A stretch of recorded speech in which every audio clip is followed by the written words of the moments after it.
वालेकुम अस्सलाम रहमतुल्लाहि व बरकातुहू। आपका सवाल ये है कि औरत अय्याम मखसूसा में जो हाफिज़ा है वो कुरान पाक पढ़ सकती है या नहीं।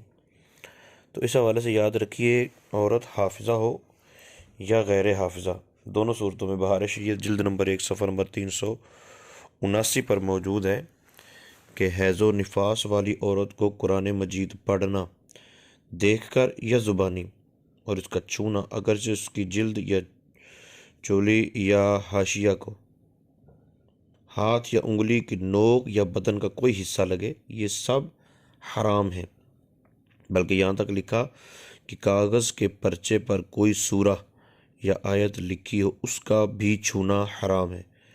फिर लिखते हैं कि जुज़दान में कुरान मजीद हो तो उस जुज़दान के छूने में हर्ज नहीं। मतलब ये रेल वगैरह जो होती है ना, रेल रेल वगैरह होती है लकड़ी की बनी हुई, तो उसके अंदर जो कुरान पाक रखा होता है तो रेल को इधर उधर उठाए कर सकते हैं, ठीक है। बल्कि जो कपड़ा पहना हुआ है उस कपड़े के साथ भी आप उसको नहीं छू सकते।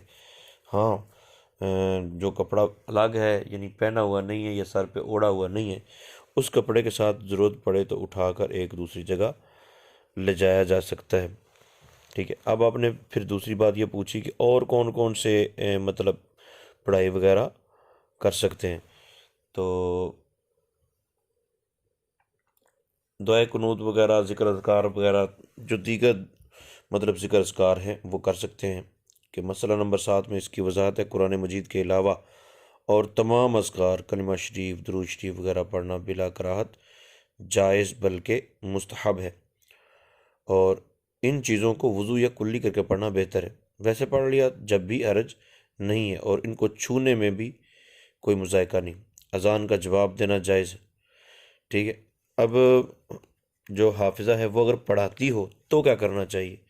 एक तो ये ना खुद पढ़ना है वो, तो वो अलग बात है।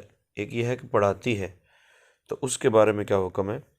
तो मसला नंबर 5 में वजाहत कर दी कि मुअल्लिमा को हैज़ या निफास हुआ तो एक एक कलिमा सांस तोड़ तोड़ कर पढ़ाए और हिजे कराने में कोई हर्ज नहीं है।